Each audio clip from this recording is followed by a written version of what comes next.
L'Empire romain est connu pour ses innovations militaires, et l'une des plus fascinantes fut le développement des cataphractes.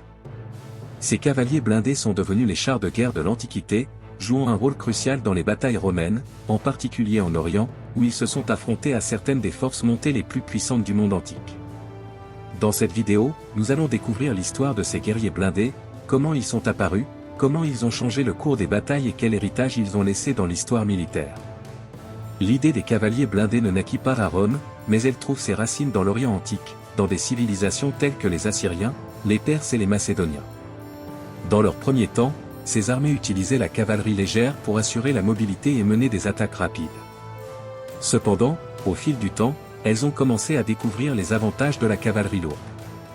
Les cavaliers en armure complète pouvaient semer la destruction dans les lignes ennemies, et ce furent les Perses qui développèrent l'une des premières forces militaires de cavalerie entièrement blindées, les cataphractes. Ces guerriers, à la fois les chevaux et les cavaliers, étaient couverts d'armure leur offrant une protection formidable. Leur tactique de choc était dévastatrice, et leur capacité à percer les lignes ennemies les rendait implacables sur le champ de bataille. Cette tradition de cavalerie lourde se répandit rapidement vers d'autres civilisations, y compris les Macédoniens d'Alexandre le Grand, qui adoptèrent et perfectionnèrent les unités de cavalerie lourde dans leurs campagnes. Les victoires d'Alexandre et de ses successeurs démontrèrent l'efficacité de ces unités d'élite, ce qui inspira Rome à les adapter à ses propres forces. Lorsque Rome commença à étendre son territoire vers l'Est, elle rencontra des cultures et des forces militaires très différentes de celles auxquelles elle avait fait face auparavant. En particulier, les Séleucides, l'une des dynasties hellénistiques régnant dans la région de la Syrie, utilisaient déjà des unités de cavalerie lourde, ce qui représentait un défi pour les légions romaines. La première fois que Rome rencontra ces unités de cavalerie blindée fut lors des batailles des Thermopyles et de Magnésie, au cours du IIe siècle avant Jésus-Christ. Bien que les Romains aient été témoins de la puissance de la cavalerie lourde, les forces romaines, plus organisées et polyvalentes, réussirent à triompher des cataphractes séleucides.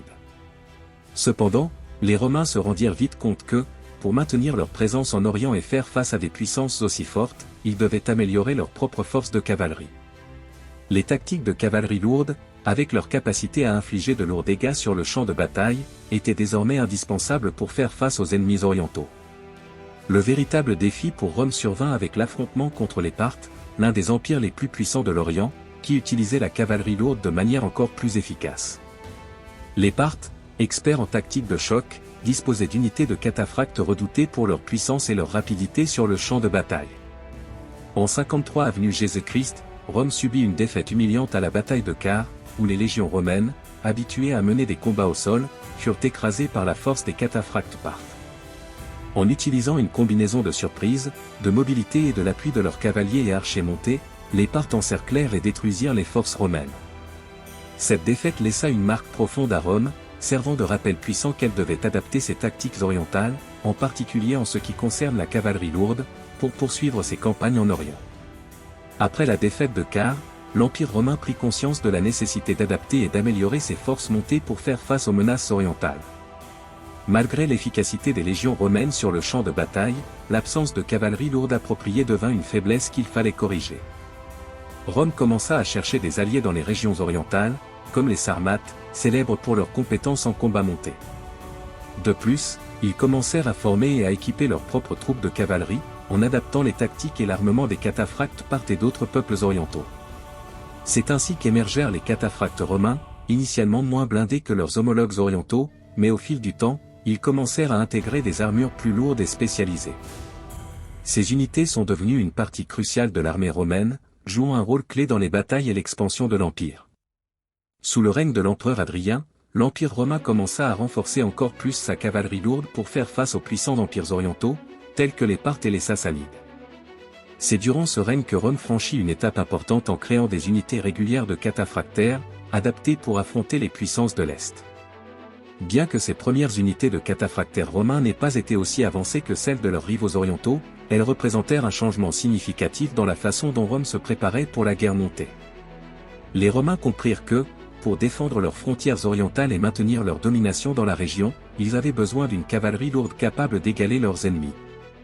Les unités de cataphractaires étaient principalement stationnées dans la région du Moyen-Orient, dans des territoires clés comme la Mésopotamie, où elles pouvaient se confronter aux empires orientaux qui menaçaient les frontières romaines. Bien que les armures des cataphractaires romains fussent au départ plus légères par rapport à celles d'autres cultures, elles furent améliorées au fil du temps, offrant une protection plus complète et permettant une plus grande efficacité au combat. Malgré leur grande puissance et leur potentiel sur le champ de bataille, les cataphractaires romains ont dû faire face à plusieurs défis et limitations. L'un des principaux problèmes était la production et l'entretien des lourdes armures qu'ils portaient, qui étaient extrêmement coûteuses et difficiles à fabriquer. Ces armures en écailles de bronze ou de fer, les mailles et d'autres éléments de protection nécessitaient des ressources considérables, ce qui représentait un fardeau économique pour l'Empire. De plus, le poids des armures posait des problèmes de mobilité pour les chevaux, qui, bien que bien protégés, ne pouvaient pas se déplacer aussi rapidement que les chevaux non blindés.